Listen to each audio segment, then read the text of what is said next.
Buddy, we'll get started. Thank you for coming out tonight.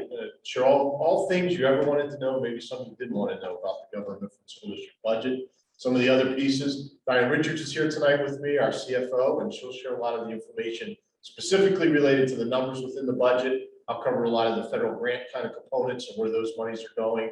And then after we get through those two sections, the last section will be questions that have been submitted from the public to the site that we have in the district, and we've added those questions in here and we'll answer those. If after we get done with everything, you have any questions, we do have sheets up here that you can fill out your question with your contact information, and either Diane and I will get back to you to give you specific answers to any questions you might have after the presentation. There's our bios. We've both been in the district for a while in various capacities. Diane graduated from the district. I've lived in the district for many years and have been fortunate enough to work here the past 6. Doesn't seem like 6, but years go fast. Okay, good, Jeff. So fast facts about the district. We have about 4,200 students. A little less than half of those students qualify for free and reduced lunch. Although fortunately, the last couple of years, everybody's been getting free lunches. The federal government has changed their program so that all students can get those free meals, which has been wonderful. We have around 800 employees, give or take. And remember, that's everybody. That's full-time, part-time, stipend, coaches, food service, operations, teachers, paraprofessionals, everybody that gets paid through the district are 800 employees. So it's a large number, but remember, those are not all full-time employees. And about 31,000 residents in our 5 municipalities.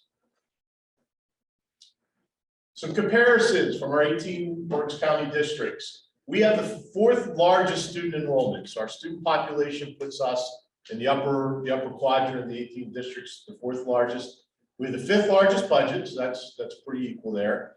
We have the 9th lowest millage rate, so we're like dead center in the middle of the 18 districts with our tax rate in the district.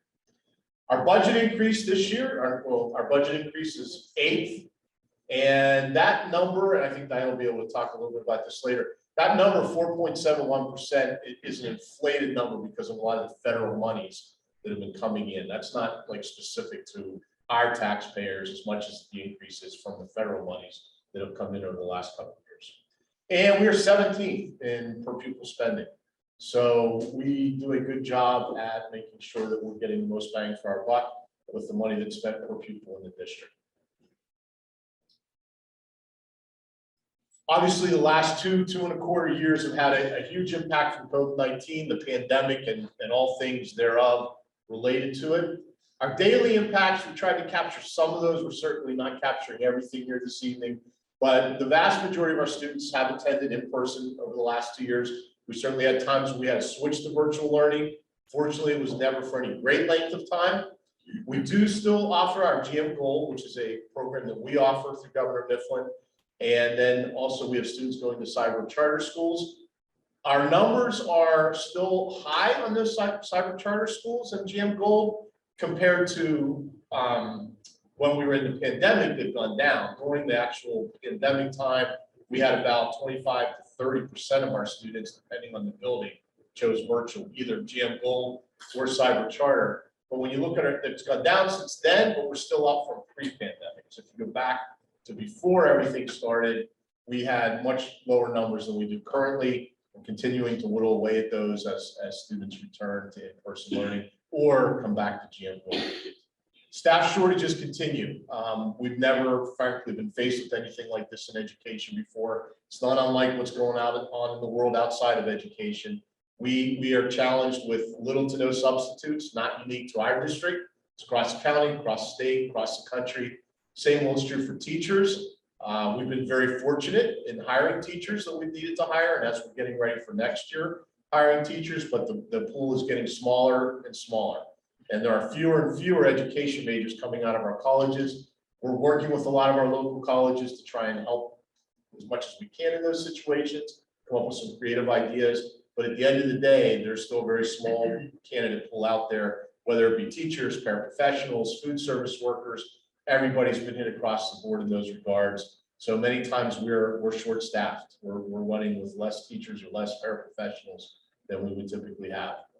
Food service, I mentioned this a little bit earlier. All the students are receiving free meals, so that's been great, especially with all the different trauma situations and mental health pieces that we've had in communities, families struggling in our community, getting those free meals to them has been very beneficial. And we are also suffering, just as everybody outside the education world is, with supply shortages, especially related to technology. So anytime we have devices that need to be repaired, either they've been worn out or they've been broken, we have a very difficult time getting the parts to replace those so we can get them back into the hands of students. We do have loaners that we get to the students, but overall, that's been a big challenge for us. We see it in other areas too, as you can see up there, food, paper, some of our supplies. But technology is the one that really hits us the most. Our ongoing impact, both across these years and no doubt into the future, 1 year, 2 years, nobody knows for sure. We have a very increased mental health with our students and with staff members. We've had many leaves, unprecedented leaves with staff that we haven't seen in the past. And obviously with our students, fortunately, you'll hear many times social workers talked about tonight. Fortunately, we've been able to get social workers in the district, and they've been helping immensely with our students and in some regards with our staff also. Learning loss from the disrupted learning over the last couple of years certainly has been an issue for us. And we have offered a variety of summer learning opportunities to try and help close that gap, bring students back to where they are, and to decrease their summer slide when they're not here with us in the summertime. So we've offered Summer Zone, Summer Success Academy. We'll talk a little bit more about these later in the presentation. Extended school year and credit recovery. We also offer summer credits where students can take classes for credit in the summer, which opens up their schedule in the school year. So for instance, I'm a 9th grader, 8th grader, 9th, 10th grader. I want to take my health class in the summertime. I can take it in the summer, get my health credit. That opens up a spot for me to take another math or another science or whatever it is that I want to be accelerated in. And of course, inflation, just like everybody, we're being hit with inflation. Cost of everything's going up. Utilities, supplies, everything that we're trying to buy is going up just like it is for everybody outside the education. Okay, here we go with the federal grants. A lot of them. If you were here last year, a lot of these are the same grants. One thing to keep, you can go ahead and advance that, Jeff. One thing to keep in mind as we get into the grants, you're going to see several different grants. They all have different timetables. Some of them are 1 year, some of them are 2 years, some of them are 3 years. Some of them started this year, some of them started last year. So there's a lot of overlap in those grants, and we've indicated a lot of those dates on here, but it's not as easy as one grant, one bucket, 1 year, next grant, next year. It's not going that way. The other huge piece of this is their one-time monies. There might be one-time monies over 2 years, but they're not going to keep going. So it does not give us the luxury of like hiring an additional math teacher at the high school or an additional 3rd grade teacher unless we're willing to take on that expense once that grant's over. So if we hire a contracted 3rd grade teacher and our grant's done in 2 years, that's now Governor Mifflin expense that we don't have budgeted for. So it makes it very difficult to hire additional staff unless you're very specific and selective with what you do with it. So as you can see up here, PD provides the specific grant codes for us. They're all tracked very carefully. We provide quarterly reports, just had one Monday night at the board meeting on the various grants, where those funds are going to be. And at the end of the year, we'll have a final report. One of the things you might read in the media, and I've noticed it a lot over the last couple of weeks and even the last month, both from legislators out of Harrisburg and just from the media in general, they'll talk about how so much of this federal money hasn't been spent. That's because we're not through the deadlines with all the federal money yet. So certainly a federal grant that was awarded that is to be spent from now to 2023, all those funds haven't been spent yet. So just keep that in mind when you read that. It's not that people aren't spending the money. It's just that this grant isn't a spend it all at one time kind of grant. It's spread out across time, and we're not going to spend all that money in the first several months of the grant. So that's kind of misleading when you read that information. I just want to make sure everybody understands that. We have a plan. We have a plan for every dollar of the grant, even the ones that we're going to be spending next year and the following year. So, school health and safety grant. This is from the PA Commission on Crime and Delinquency. As you can see, it's about a $395,000 grant. Most of the funds were spent by October of 2020, and we still have about $115,000 that we'll be spending by the end of this school year. And you're going to notice a lot of these things that we talk about are going to be across different grants. They're going to show up multiple times because we don't necessarily pay all of it this one time. So the first thing you see on there, all the COVID-approved cleaning supplies, the PPE, any of the masks, any of the plexiglass shields that we put up in offices, in classrooms, all of those things were partially covered under this grant. Social workers that I talked about when we started, which this grant helped us get started on it, we hired a social worker and we contracted hours for a social worker. So we had two people, but we were paying them in two different ways. One is an employee, one is a contracted service. And we also had to do, from the Department of Health and the Department of Education, there were very specific guidelines on contact tracing and communicating contact tracing and identifying positive cases. Fortunately, today, it still exists, but it's very small compared to what it was. We had times over the past 2 years where literally we had 3 people nonstop every day into the night. We're doing the contact tracing, we're doing the communicating with families, with the Department of Health. And for a while, it was intensive and it was daily and it was weekly. Fortunately, now we're at a place where we still have to do some reporting, but it's nowhere near as involved as it was.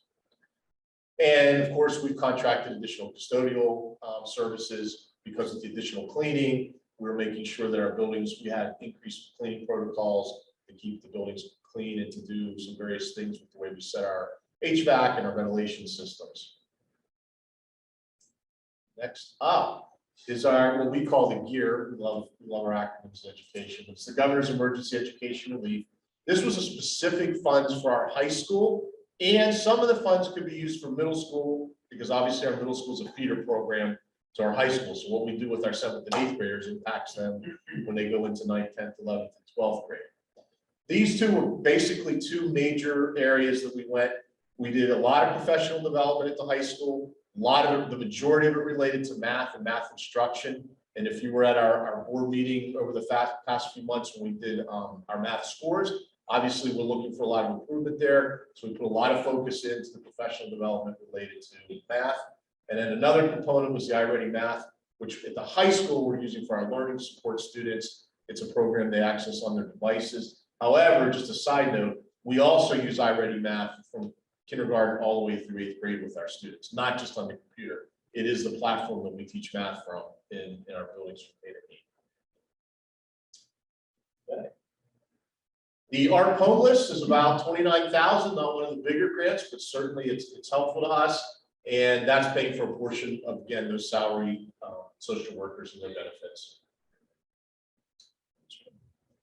Okay, now we're getting into the bigger ones. The ESSER one was about $460,000. It was all spent by the end of June in 2021, with the exception of non-public. A lot of these grants have a portion of the money that has to go to the private schools in our community. So that part gets taken out and is given to them, and that's up to them how they spend it, when they spend it, where they spend it. So that piece of it has not been spent yet, but the others have.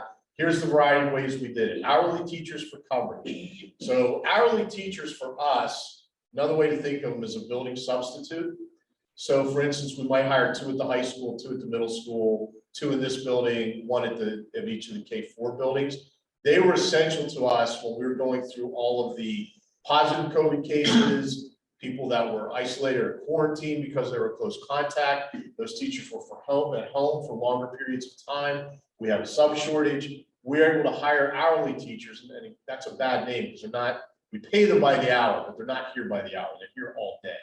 But they provided the coverage when we were missing all those teachers. So they were essential to get us through the last 2 years and be able to continue the learning with the least disruption as possible.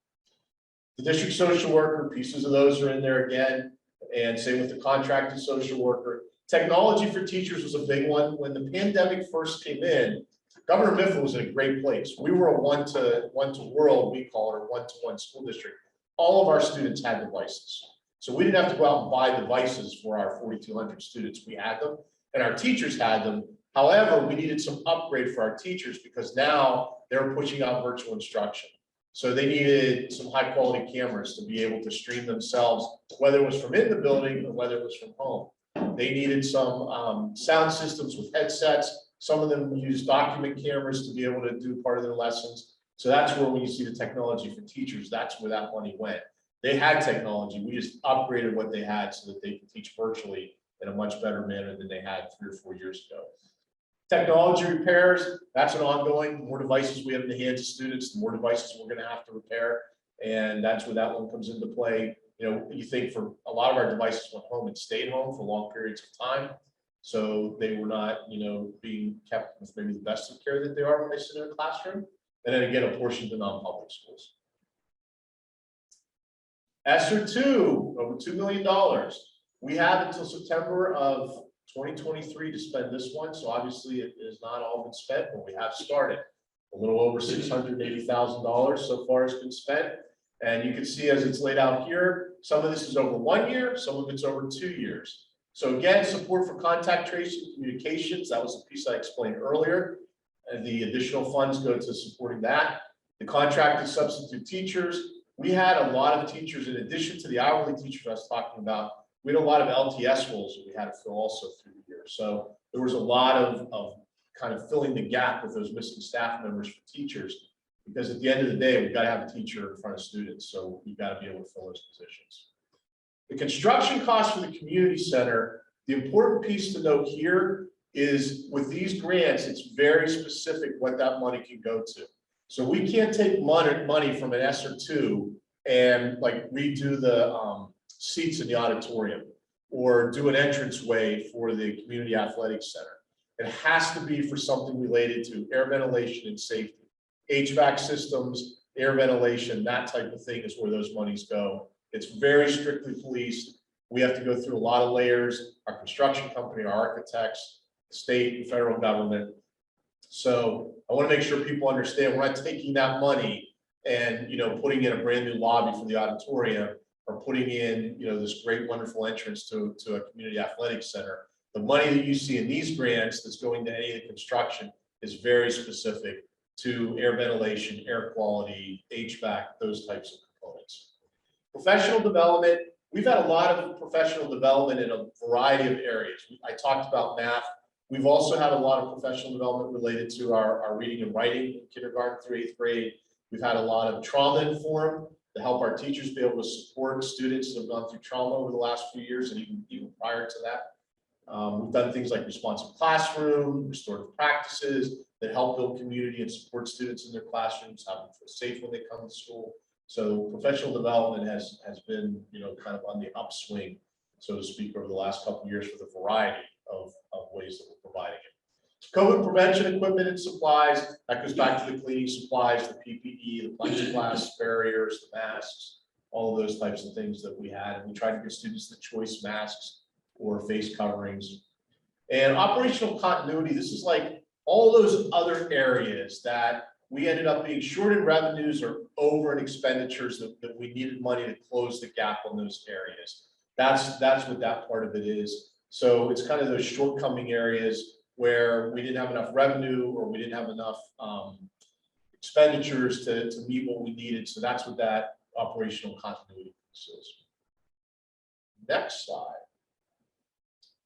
The ARP ESSER, a little over $4 million. This is the one that's going to go the longest. This takes us out to September of 2024. And again, we're just starting to get into these funds. And we have the Learning Loss Recovery Program. So a large portion of money is going to that. I mentioned earlier the Summer Success Academy, extended school year, credit recovery, the summer credits. So all that money is going into that. And we'll keep offering those programs, and frankly, until we run out of money to offer them. And there's no doubt there'll be additional programs after school that will be put in place to help with that also. In addition to that, although there's no money that needs to go to it, I just want to make sure people know, when we redid our middle school and our high school schedules, we created a win time. And what that time was, the students are dismissed, but the staff's still all there. And we run a second transportation route so students can stay and work with teachers, whether it's for tutoring, test prep, taking a test over, whatever it is they need supported for teachers at 7th to 12th grade, they have that time to be able to stay and be with the teacher, which has been very beneficial. Construction costs are under, again, that's exactly what I said before. It has to be related to the air quality, the ventilation. Social workers we had talked about. A little bit later when we get into the public questions, I can talk specifically about the work those social workers have done.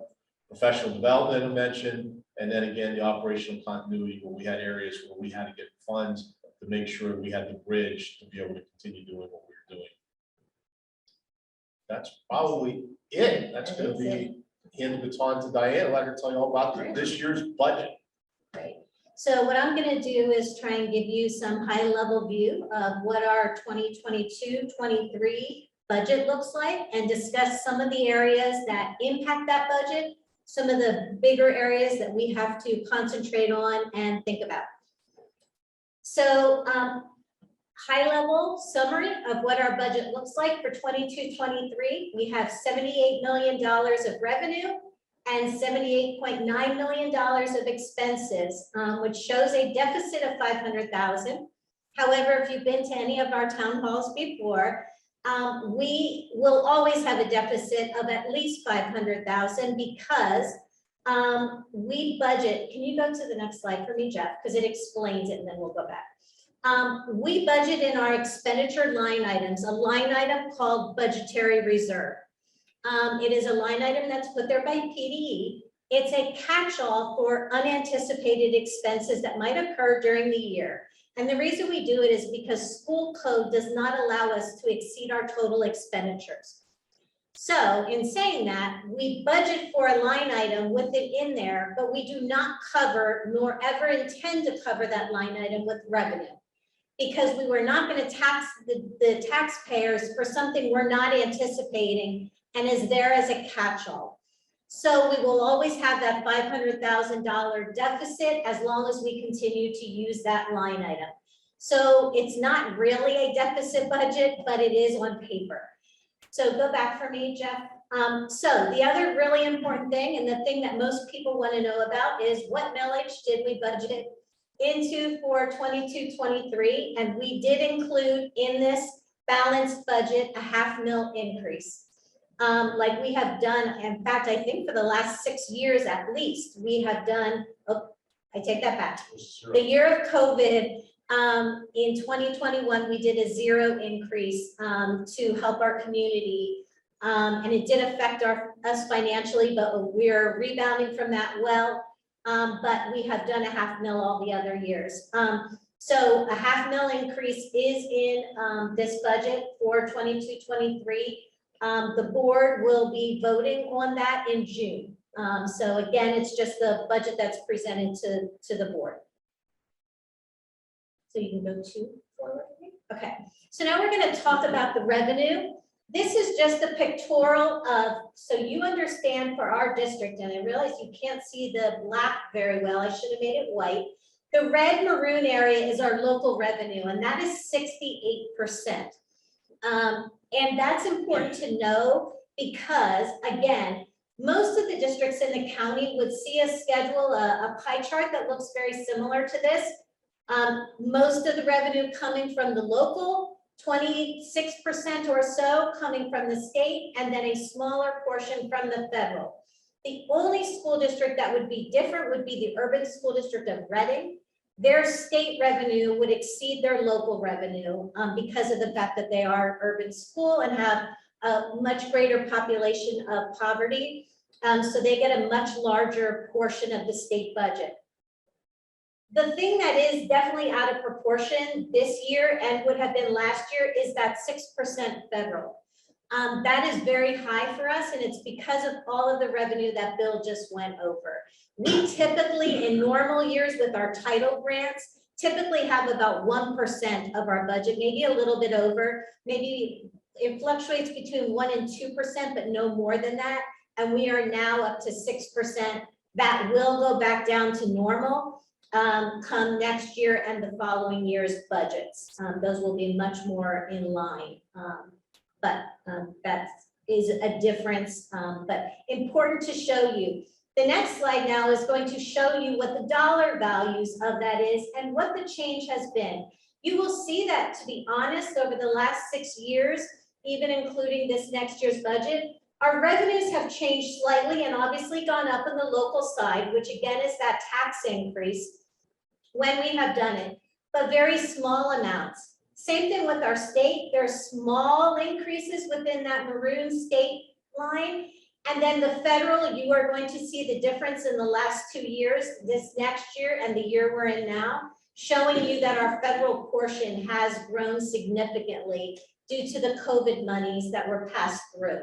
But the largest portion of our budget, 52 million, does come from our local sources, which is the biggest part of that being our real estate revenue.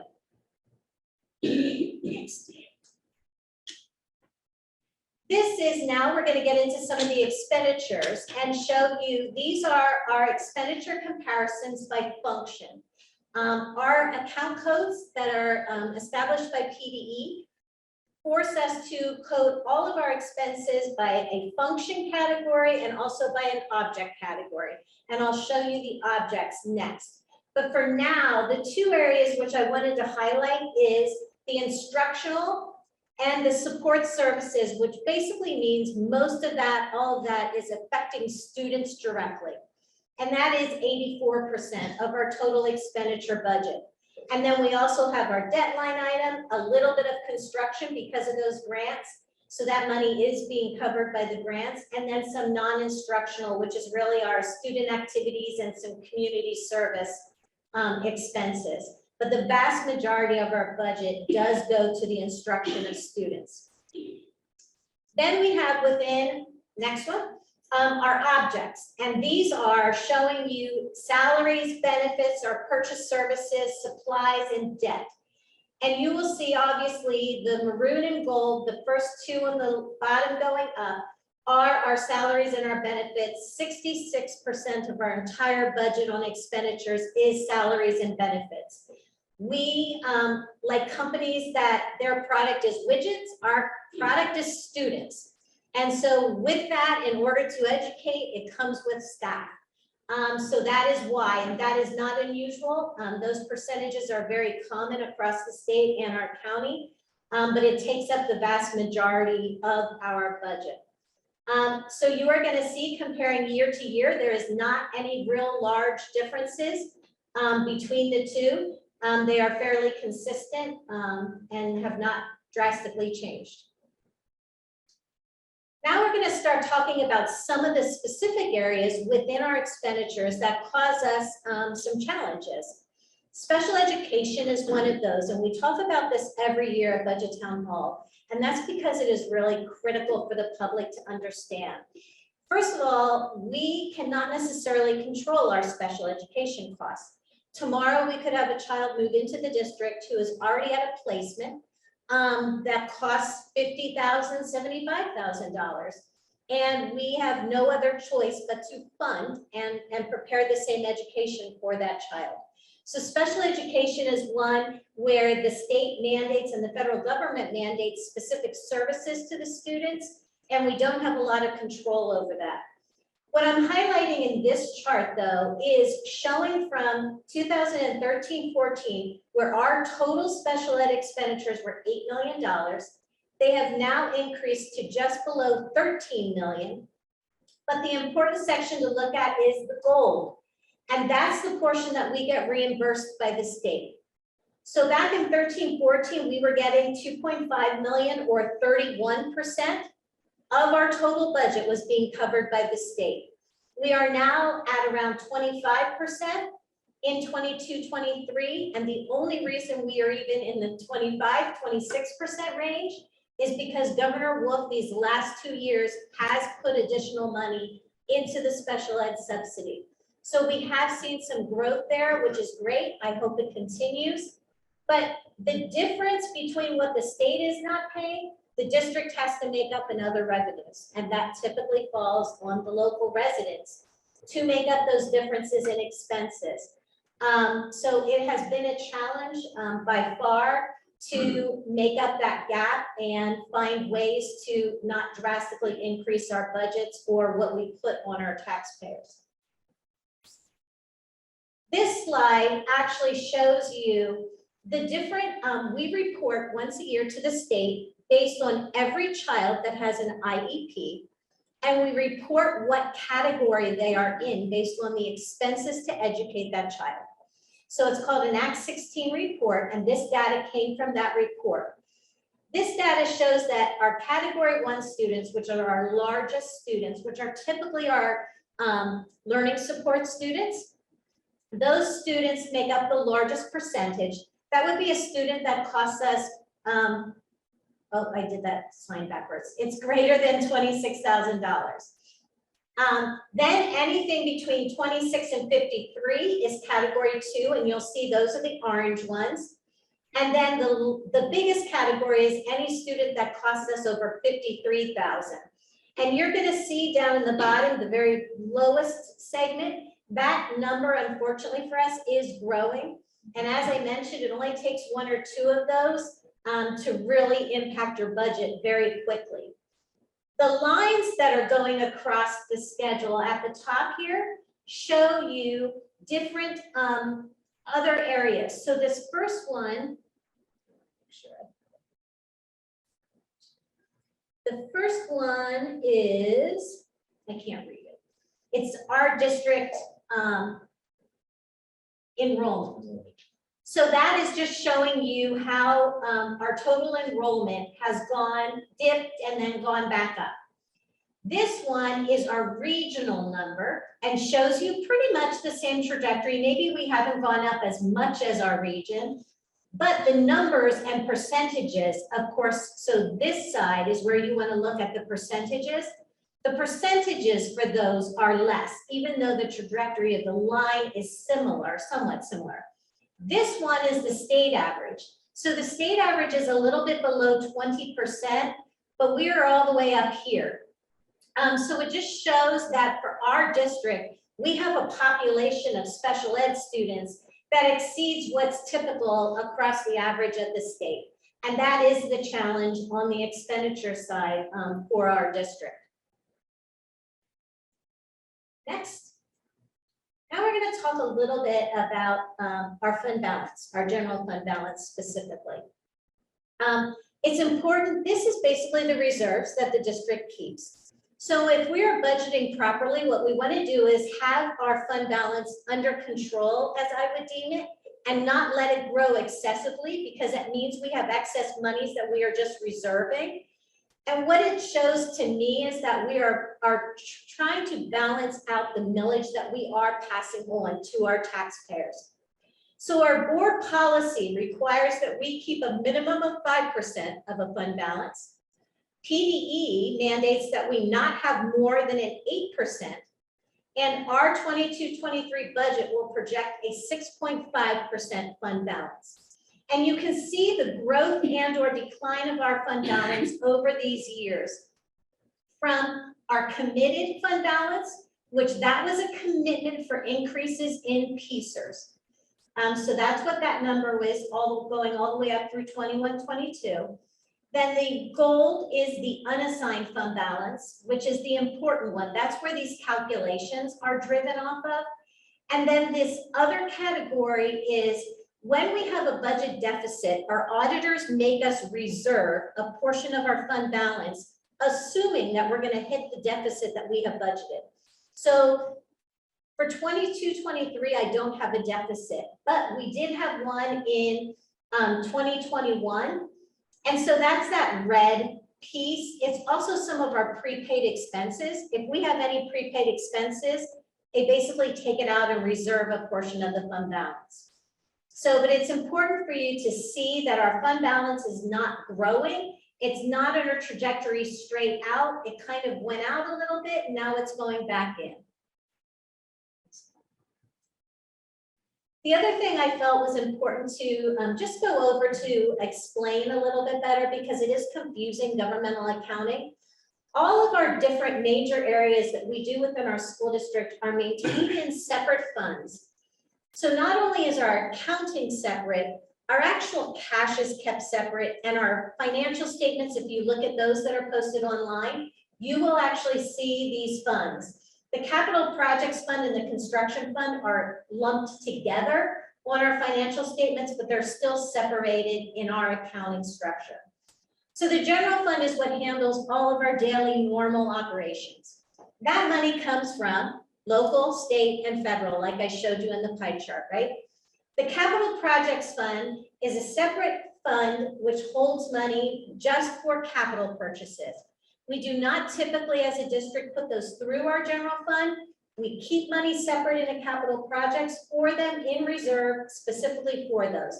That would be road repairs, sidewalk repairs, roof repairs, any of those types of things, all of our mechanicals, anything that would go wrong with the boiler, all of those come out of our capital projects fund, which is a separate fund.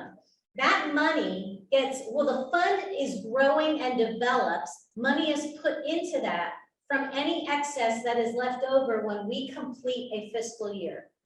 So if our revenues that we bring in exceed what we have spent and we have a surplus, the board always authorizes in June to move that money into the capital reserve, specifically to save for capital projects. Then we also now have a construction fund that handles obviously large construction projects. The money from this fund comes from bond proceeds. So the board did authorize bonds in 2020 and 2021 to pay for the facility, the 3 phases of the secondary campus project. So that money has already been borrowed, by law has to be spent within 3 years and is kept separate from all these other funds. So it is separated, it's accounted for separately, and it's very specific as to use. So I wanted to make sure we went over that and you were aware of that. Next, I am going to talk a little bit about our millage. I told you we have a half mil increase. So as Bill mentioned earlier, we are in the middle. This is our current year millage, because of course we don't know what people are going to do for 22-23 yet. This is the current year. We are 9th out of all of the 18.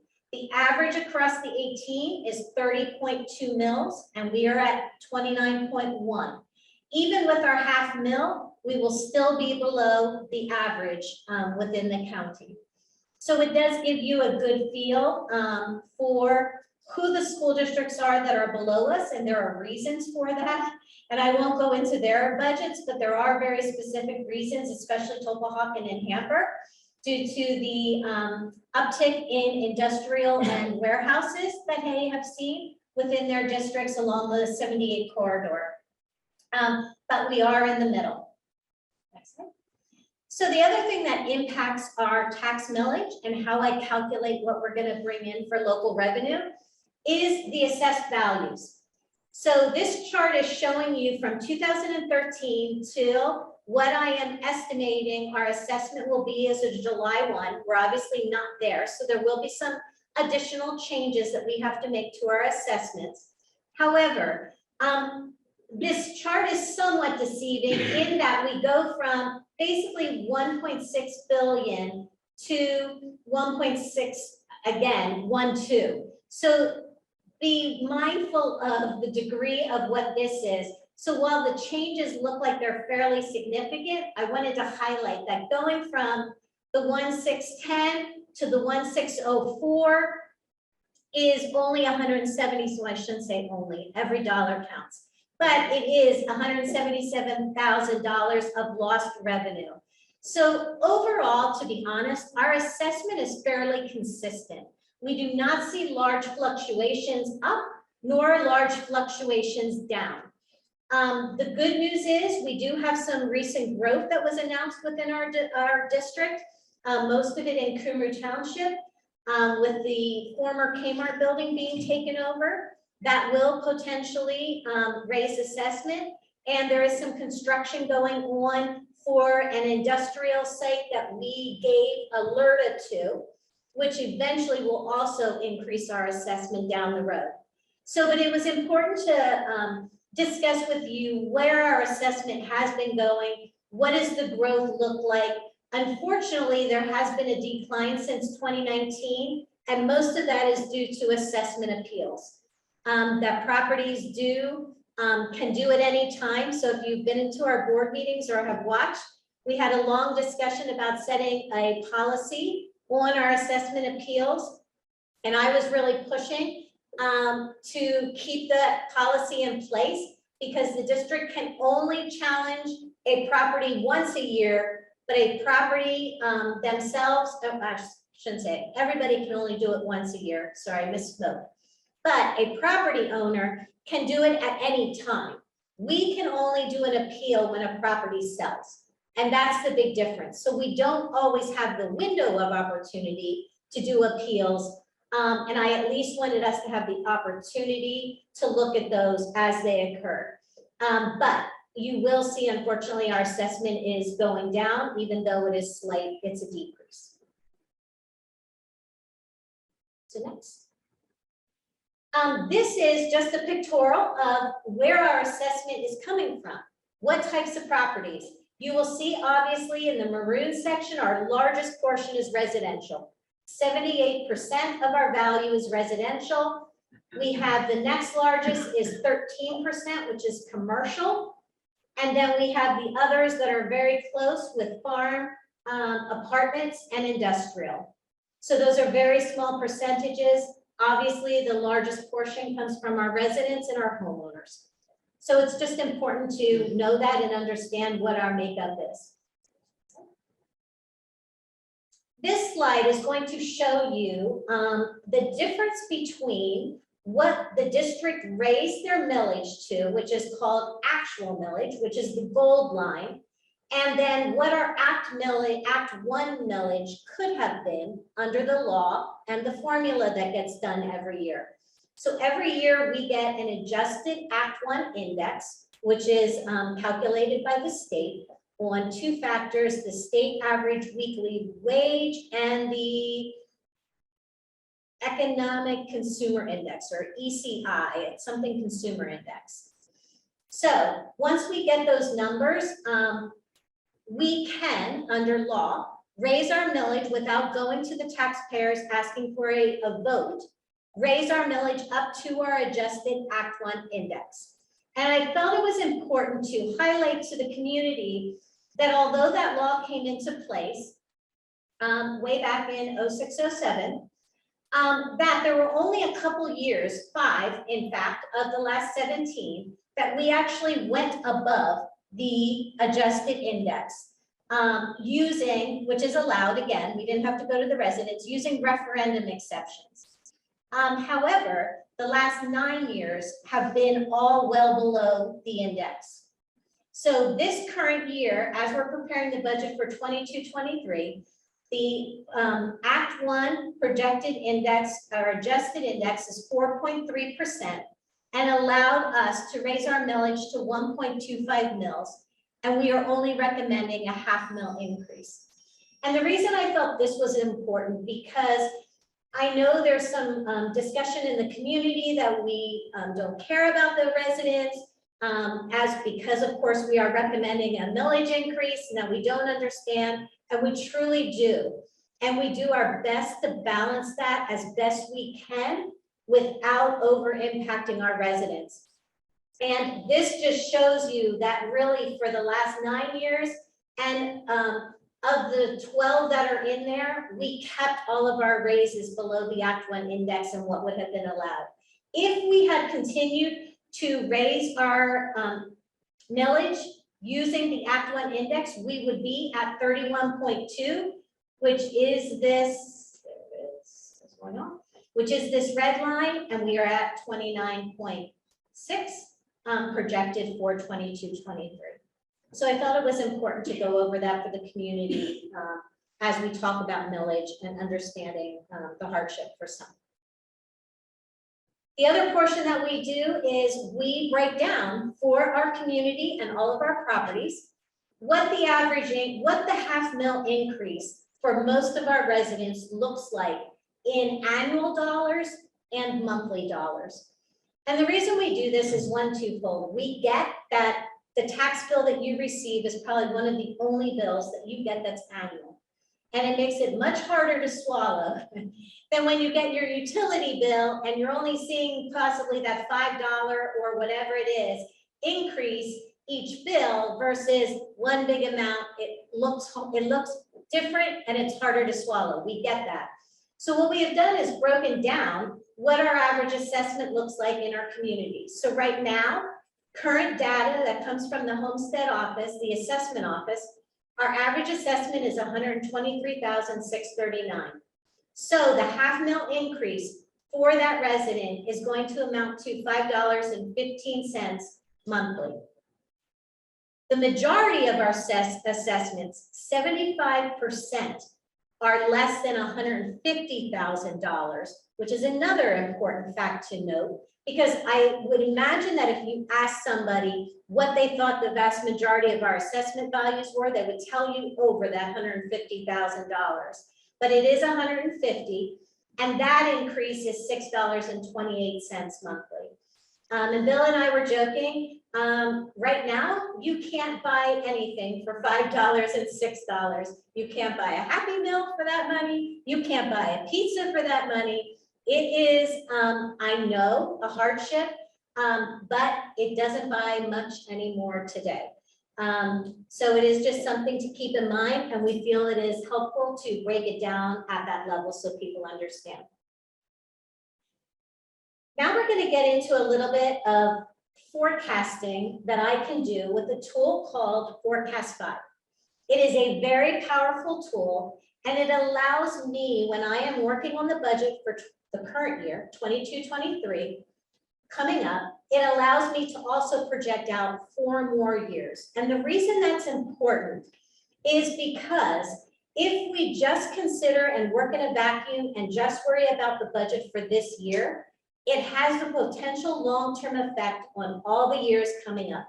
And I want to show you that based on the projections and 4 projections that I have put into this model, showing you the differences of what happens when I change this millage at the top.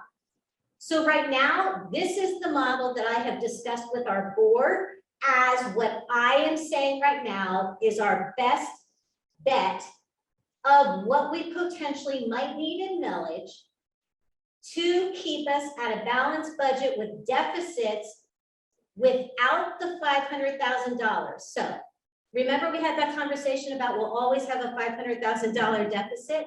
To make these scenarios easier to understand, that $500,000 has been removed. So these numbers that are showing in this box are true deficits. Now, there's nothing wrong, and I would lose no sleep over a deficit that is within the $500,000 range. That is easy for us to manage. It is not going to break our bank, but that is what this scenario will show you. Now, very important to note, all these are our projections, which is the best we can do with the information we know today. That does not mean the board sets millage for the subsequent years at all. It means we are still only setting millage for 22-23 in June, but I present this to show them what I think might be necessary. We will again, obviously at this time of the year, be doing 23-24.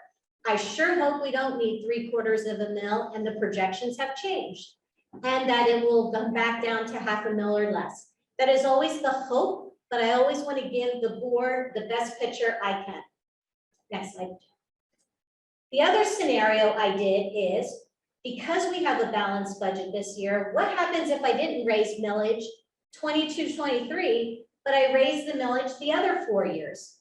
So I did a scenario of 0 in 22-23, we can still balance, and 24, you will see now, remember that number that was below $500,000? It is no longer below $500,000. It is now at 1.1, 1.2, 1.5, and I can't read that number on the screen. So it continues to grow. And the other important part to note is Bill mentioned when he was going over the federal grants. The federal grants, there is a portion of those that we know we have to absorb into our fund. We didn't in our general fund. We did not do excessive amounts, but our social workers is one area that we did. We have to absorb the cost for those, and they for sure are a priority for this district. So we have to find a way to prioritize those. And this is another way of showing why it's important to do a long-term projection, because when those federal monies go away, if we don't plan on that, we could be in a bad situation in 23-24 where we are talking about programmatic staffing cuts. And we did go through that, not was it not last year or the year before? The year before. The years with COVID started to mesh together. I can't keep them straight.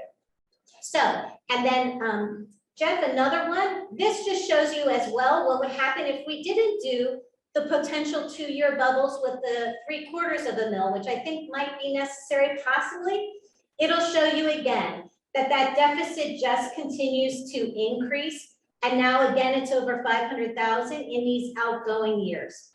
So it is very hard to predict, but it is important for me to show, that's my job, is to produce as much data as possible for the board to make their decisions when they vote on millage. Next slide. And then the last one is, I typically get questions of what happens if we don't do a millage increase at all?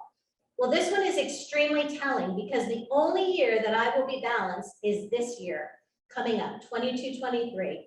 Then we are dealing with much larger deficits, 1.6 million, it grows to 3 million, it grows to 4 million, it grows to over 5 million.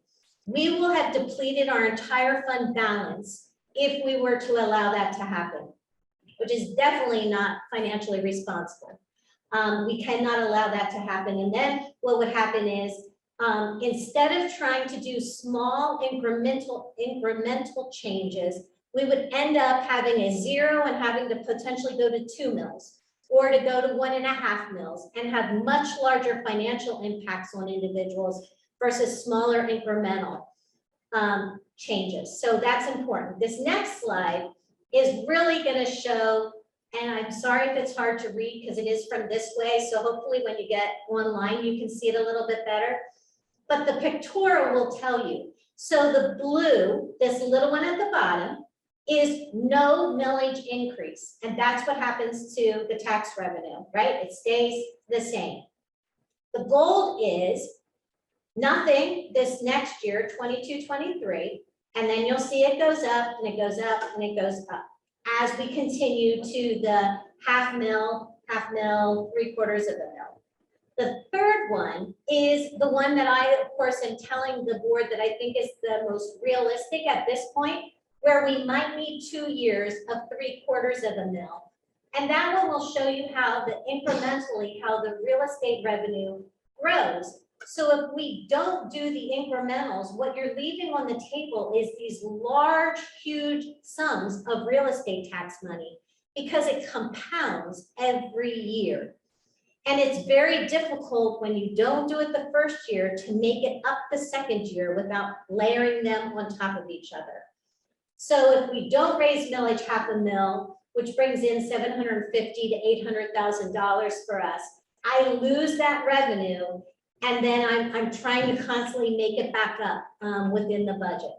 So pictorially, I feel this is a really good example of what happens if you don't have things changing, which for our district, things have remained very consistent the last 6 to 10 years. We have not had any real large jumps. The other thing I have told the board to be cautious of, that we just don't know what's going to happen. We know there's going to be a new governor in place.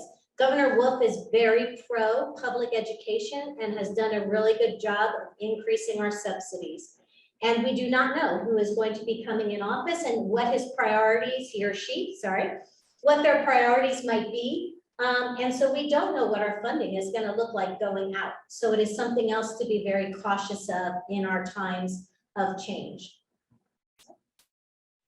And now I'm turning it back over to Bill. So now we get to the questions that were submitted. And I'll tell you, there's some really good questions that have some complicated answers to them that aren't totally, we can't totally stand here tonight and give answers to, but we'll give our best shot at them. And then certainly as we get more information, we can continue to have those conversations as we go forward. Jeff, we'll go to our first one. What is the district allocating for school safety and security, and what way will these funds be used? So we listed some of the things we have going on right now regarding school safety and security. And you have to think school safety and security isn't just like security guard. That certainly is one of them, but it's not the only thing. So we do have a little over 85,000 allocated for our resource officer, which is our officer that we have that, although he does go to all the buildings, majority of his time is spent at the middle school and the high school campus. In addition to that, we do have a Raptor system at each of the buildings. That's when you come in to visit, swipe your driver's license through, and it brings up if there's any kind of concerns that we should not be admitting a visitor into our building. We are, and this was just actually approved at the board meeting Monday night, we are adding additional security cameras in each of the buildings. Actually, currently the Ed Center doesn't even have any cameras, so they're getting new cameras. All the other buildings are adding areas that they now don't have access to be able to have a view of. That could be a hallway, a stairwell, an outside area. We're adding those additional cameras. We've added additional hours to the Students Assistance Program. The SAP program is a program that teachers and students can refer other students to provide them a variety of support, mental health support, social, emotional. And we know if we can have students and help them with their mental health, certainly it makes our schools safer places and makes them more secure places. So a lot of these now are going to tie into that kind of a thinking, to be proactive instead of reactive. Social workers fall into that also. We have our social workers that are out supporting students in a variety of ways, doing suicide risk assessments and supporting students and their families to get services they need outside of school as well as inside school. And I'll give some more specifics on the social workers in one of the questions coming up. Restorative practices and responsive classroom professional development. We have a large number of teachers going through this professional development. It is like a responsive classroom is 4 full days that teachers will do in the summer. So it's an intensive program. But what it is it's about a philosophy of building relationships with students, connecting with students, providing a safe learning environment and community for students. And restorative practices is that same thing, but more of a 7 to 12 component than the restorative or the responsive classroom is more of a pre-K to 6 component. Of course, we've upgraded the HVAC systems because that is part of safety, having air quality that's better. We had covered that in those construction pieces that were in there. That's related to those. And then we've increased our school cleaning protocols throughout the district, obviously, over the past 2 years. We've heard the new community center will not require millage increase, but what about the operating expenses when the building opens? Will millage be needed for those expenses? So for certain, right, what's been communicated is the construction of the building does not have a millage increase with it, and I will talk about that a little bit later. But for the operating costs, that's a tough one because we don't have the building yet. We don't know yet. What we do know is the number of events, at least from the district perspective of like basketball games, volleyball games, wrestling matches, we're not increasing the number of events. We're changing the venue.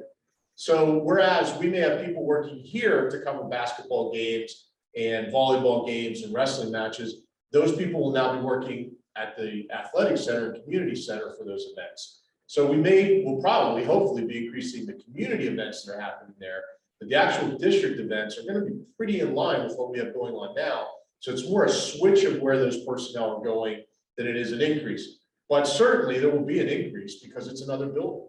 So we're going to have additional staff, but it's not going to be a huge number of staff because we will be able to reallocate some of the personnel that we already have. Same with the operation budgets. Things we're using now to clean this gym here are going to be used to clean the gym at the community athletic center because all the activities going on in this gym aren't going to be happening. This gym will pretty much be regulated to 5th and 6th grade phys ed classes. And then of course, some community basketball leagues, that type of thing, when the other one is full. So some of it's just going to be switching and reallocating, and then there will be some increases, but we can't stand here tonight and know for certain it's going to be 1.5 people, or it's going to be $100,000 worth of supplies. We just don't have those numbers without having the building there. But Tim Ziegler, our director of operations, is already calculating through that and trying to come up with our best guesstimate scenario of what that will be when we actually have that building open and are ready to go with it, which we have some time for the planning of that. I was gonna say, the other piece is, if you remember phase 1, when we did phase 1 of this project, it redid HVAC and lighting in the middle school buildings and the high school buildings, actually in some of the other buildings also in the district. We're going to see an anticipated energy savings there, which is going to give us some money to put towards the additional expenses that we're going to incur. So we're going to be saving energy. We just don't know how much yet, because we haven't had a full year of those new systems being in place. So once we have a full year of knowing what those systems do for us, we can come back and say, okay, we're going to get X amount of savings out of the middle school, X amount of savings out of the high school. That's all going to be in that operational budget.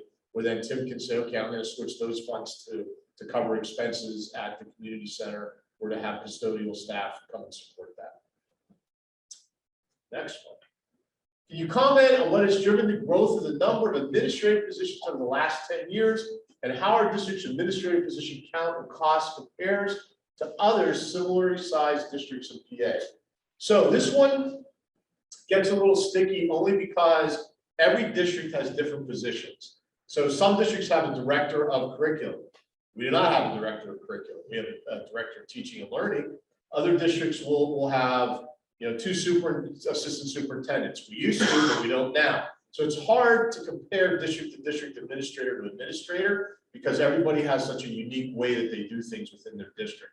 So that makes it a little difficult to do. Basically, we look at an administrator as anybody who's leading and supervising people. So if we use that definition and we look at our Act 93 administrative group, we have we have 26 administrators as we go into the next school year. 10 years ago, we had 22, so we have increased. However, increase doesn't mean that we've added those positions entirely. What they mean is we've reconfigured a lot of positions. We've taken some positions that were Act 93 support and elevated those to an Act 93 admin. So they're now doing more work than they were before, but it wasn't a brand new position. And we used to have a special education director and a special ed supervisor.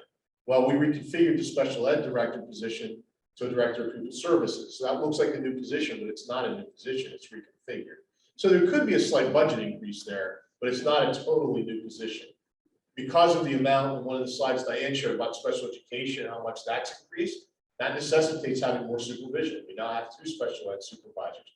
Part of one of those special ed supervisors was reallocated budget money from one of the assistant superintendents we used to have. We had 2 assistant superintendents. So a lot of reconfiguring has happened, not just adding. So when you see that 4 additional administrators, we haven't added 4 additional positions. We've reconfigured some positions. We've moved some Act 93 support positions into Act 93 admin positions. Recently, we did a position, assistant director of operations and building management. So that's somebody before that wasn't necessarily a district administrator, but is now. Again, he's not new to the district, he's been here, it's a reconfigured position. As far as other districts go, we reached out and we're trying to do this, and the numbers that we have, so we have numbers that are broken down, number of students per administrator. And I just got these numbers in before I got here tonight. So in the Governor Mifflin School District, we have a ratio of 168 students to 1 administrator. The state average is 166 students to 1 administrator. The Wilson School District has 163 students to 1 administrator. When you think about that, that's pretty phenomenal that the state, Wilson, and Mifflin are only within a couple students of each other per administrator. Yet, as I had talked about at the beginning, we all have different configurations of what we have for administration. We're still waiting to get some information from a couple of the other districts, and when we get it, we'll find a way to get that out related to the budget. We'll update these slides when we have it posted on the website. We didn't hear back from a couple. The ones that are more similar to us are like Muhlenberg and Exeter, but we haven't got that information from them yet. We're kind of waiting for that to come back to us. So, but I think the Wilson one gives you a good example because actually they're a little bit bigger than us. They're not exactly our size. Next slide. The full amount of COVID funds you received, how you spent it, the number of students who benefited, and how they benefited, and the outcome. Vast majority of that answer goes back to the first portion that I talked about tonight when we went through all the federal grants, what the money was, where it was spent. Really is an answer to that. But to get a little bit more specific in regards to students who benefited and how they benefited, all 4,200 students have directly benefited from many of those things we talked about. The teacher professional development, the increased safety measures, the increased technology, those hourly teachers that were the extra teachers in the building to cover when people were out absent, the social workers. Those are available to all students, so they have impacted all of our students. The learning loss component, the Summer Success Academy that we ran last summer, we invited over 1,000 students to it, and that was based on their reading and their math scores, is how they got an invitation to come to it. We had 252 that decided to attend. That was up to their families. The extended school year, ESY's extended school year, so those for our students that have IEPs, We had 189 students invited to attend that, and there's a very set criteria for the state on how those students are identified for extended school year. 111 attended. Our credit recovery were for high school students that needed to catch up on credits in order to stay on track for graduating. We had 116 students take advantage of that.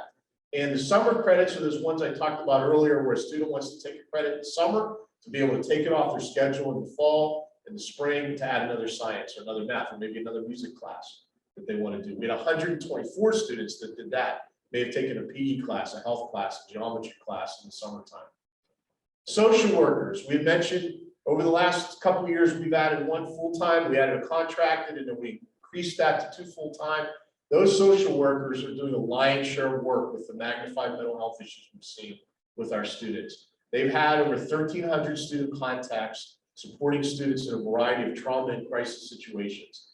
They directly are supporting 250 students. That number is like a moving target. It changes every day. I met with the social workers today. That's probably more like 258 now. It changes daily. They have done 100, this is a very sad number, 111 suicide risk assessments, and we've sent many students to the hospital this year from those suicide risk assessments. That's a scary number, but the good news of that is we had the social workers to do the assessments to get these students the help they needed. So without those, it's an even more scary situation to think that that work wouldn't have been done. So they are huge. We couldn't operate without them through everything we're going through. The outcome is we've been able to keep our school open. You know, over the last 2 years, we've been open as much as or more than almost any school in the county from the different things we did with half-day switching and being able to keep our schools open. So that's the huge outcome. We've gone virtual when we've needed to. We've been able to keep school running even if we had to go virtual. And we've increased our academic, social, emotional, and mental health support across the board to all students and to staff members. And additionally, and this is again because of federal monies, we've been able to provide free meals for all our students for the past 2 years. Next question. Registrations for the Summer Success Academy this year is now by registration. How will that help all struggling students? Okay, it was by registration last year, so it hasn't changed. That's one thing out of the gates is the way it's being done this year is exactly how it's done this year, so there's no change. The registration is what I had mentioned. There is a benchmark, and if our students are not at that benchmark in math or in reading, we give them an invitation to come to the Summer Success Academy. So the other part of that to know though is any parent that's reached out to us and said, look, I understand my child, you know, scored really well and was at that benchmark or above the benchmark, but look at their grades. Their grades just are really bad. We have that student come. We haven't turned away a single student. So although we invite them based on those benchmark scores, anybody that ends up talking to a principal, myself, to Dr. Hess, saying, hey, I understand they met the benchmark, but they're really struggling in math or in reading. We have them come to that Summer Success Academy. So we're not turning anybody away from that. And we need to have that registration just to go back to why we register students. Otherwise, we don't know how many staff to have. We don't know how to set up the transportation because remember, we're transporting all these students also. Their parents don't have to bring them, we do transport them. And to give you another idea, summer of 2021, again, we had 1,040 that came, 252 that attended. And again, no student is ever told that they can't come to that. If they reach out, even if they made the benchmark, we're not going to turn them away. If they want to come home with us in the summer, they can come home with us in the summer. The other part that isn't up here is we offer the summer zones, which the Ed Foundation pays for. So it's really not part of our district budget. That's why we didn't share a lot of it tonight. But that is an amazing program that, Chris, I don't know if you know how many of those we've offered this year. It's 12. So like 12 different learning sessions, and those literally filled in 5 minutes. They opened online. Within 5 minutes, all 12 summer zones filled. So that's amazing. I mean, obviously there's a huge need there, and a shout out to the Ed Foundation for funding those. Next question. Why is the district moving the K-4 life skills classroom to Brecknock Elementary? I'll start with saying it has nothing to do with budget. There's no money savings. It has nothing to do with that. What we're looking to do is make sure all our buildings have an inclusive environment. Right now, we send all of our life skills students, all of our primary autistic support students, all of our 3rd and 4th grade autistic support students, all go to Coomer Elementary. So we've kind of set up this situation where we're making all of those students go to one building. That's not a typical natural environment that you would have outside of school or in many schools. So what we want to do is we want to make sure we provide services in all our buildings for students with learning disabilities. So we have space at Brecknock Elementary. We have the opportunity to have life skills at Brecknock Elementary. Coincidentally, this year, a lot of those students, Brecknock is their home school. It won't necessarily be that way every year. So it's not why we made the switch, but a lot of those, that is their home school. So it is a close to home for them. But the reality is we want that inclusive environment. We want all students to be interacting with each other all the time and try not to group the students as much as we can. Sometimes it's necessary, we have to, but in this case, we have an opportunity to expand. So that's what we're doing with it. And another part of this question was related to, that there's not enough enhancements to support those students. There absolutely are. Brecknock Elementary has just redone their library. They've just redone their lobby. Currently working on their outdoor gardens. They're putting in an outdoor classroom that will be accessible for all those students. There's a lot of wonderful opportunities at Brecknock for our life skills students. Next question. Can you refresh on the details of the new athletic community center? So yes, we can, and I encourage you to go to our district website too. All the information's there. But bottom line is this started 5-6 years ago. And it started with needing all new infrastructure at the middle school and high school, how to put in HVAC, how to put in wiring, how to put in lighting. And it was going to be a very hefty bill. I think it was the tune of $40 million, somewhere in that ballpark. And when we started talking about it, and the community started talking about it too, it was like, well, what else could we do? Can we take advantage of this opportunity? Those conversations started, architects came in, there were a lot of different plans, I think 7 different plans were put together. Some of them were pie in the sky, like $158 million projects. And we ended up with the one that we felt was the most fiscally responsible and the best for our students. And that was, we needed space in our high school to expand our music programs. And we needed space in our high school to expand our STEM learning opportunities, to move our cafeteria and recreate it so that we didn't have to have as much time tied up with students going to lunch because of the size of the cafeteria. And then we needed to do some things at the middle school with expanding STEM areas and providing some additional music space in that building, maybe relocating kind of where the office and front entrance is. And we started looking at all that. It becomes very expensive to add on to each of those buildings. Plus, we have a limited footprint of where we can add on. And the suggestion was take the gyms out of those buildings, take the locker rooms out of those buildings. Now you have the space to do those things you want to do in middle school and high school. So it started as a middle school, high school conversation. That's how we ended up with the community center and athletic center, was to take those spaces out, to create the space in those other buildings, to repurpose it for learning. And that's why we have the building. It has to be done in phase 2 because we can't renovate those gym and locker room areas until students aren't in them and don't need them. So that's why phase 2 is building that building so that then we then in phase 3 can repurpose those areas for learning at the middle school and at the high school. Construction is going to begin any day. We have meetings tomorrow. We're meeting with construction companies, with architects to really nail down when the machinery is going to roll in and when they're going to break ground and start construction in that building. And I'll let Diane talk about the finance. So Next slide, I think, Jeff. So this is a slide that is on our website under that project. But again, want to reiterate because it is factual. It is what we did. So this schedule shows prior to the last 2 bond issues of 2020 and 2021, what our total outstanding net debt was, and then those 2 structured bond issues. So we have $58 million that we received that were put aside into the construction fund specifically for this project. And then you will see in the first yellow column the total net debt number.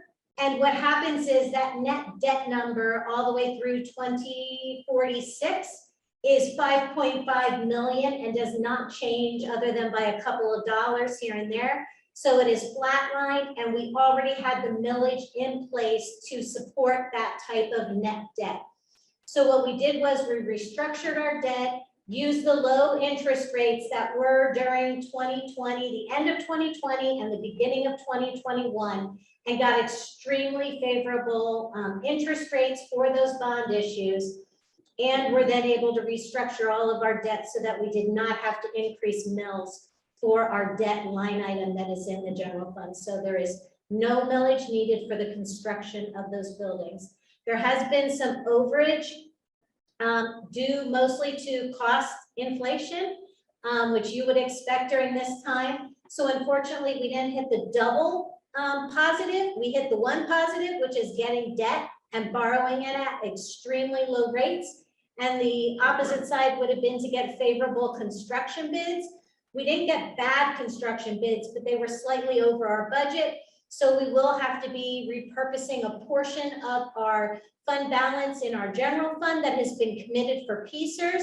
I am looking for the board to recommit that portion of 1.2 million to the construction project instead, and also potentially use some of the monies in our total budget were used for our elementaries and some other efficiencies that did not actually pertain to our secondary projects. So we will probably pull those portions of the whole phase 3 project and take that money out of the capital reserve to free up that money for the actual secondary campus project.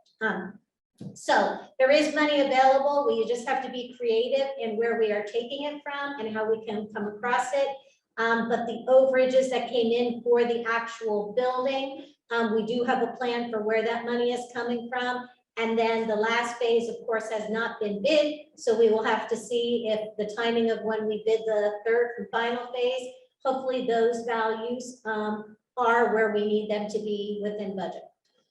Two other pieces to that. One is we constantly, we've kind of been on a break while the bids are coming in. We're starting again on Thursday, tomorrow, to start looking at, we meet with the architects, with the construction company. We have made reductions throughout this whole process, the things that were in the original plan. So where we can, without jeopardizing the integrity of what we want to do with our learning spaces, we've made reductions. We've made some tough decisions on eliminating some things.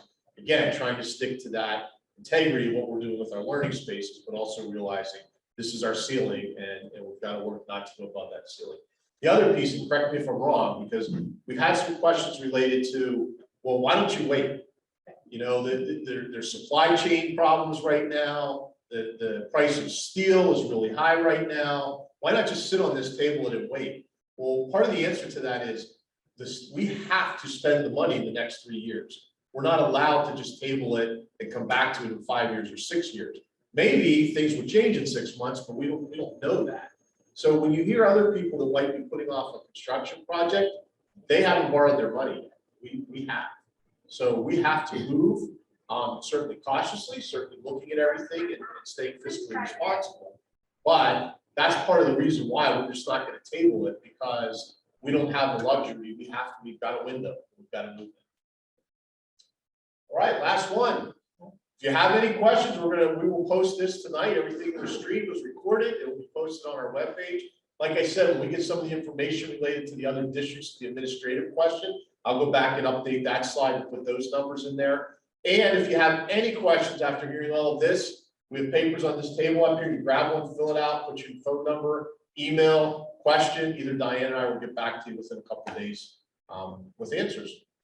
Yeah, and I want the public to know, I mean, while I have this audience and people are listening, to know that they can email me at any point. It does not have to be, we only accept questions regarding our finances during this budget town hall. I am available by phone or by email for any questions you might have or something you want a further explanation on. So we are available to you, our public, and we want you to call and ask those questions. So please feel free to shoot them to us and give us a call or send us an email. And that's a great point beyond just budget questions. Any of the things we covered here tonight, you have some specific interest about a summer program or what we're doing in math, because I mentioned that tonight. All our administrators are more than glad, phone calls, emails, and frankly, come in and meet with us too. So thanks for coming out tonight. We appreciate it. Have a great rest of the evening.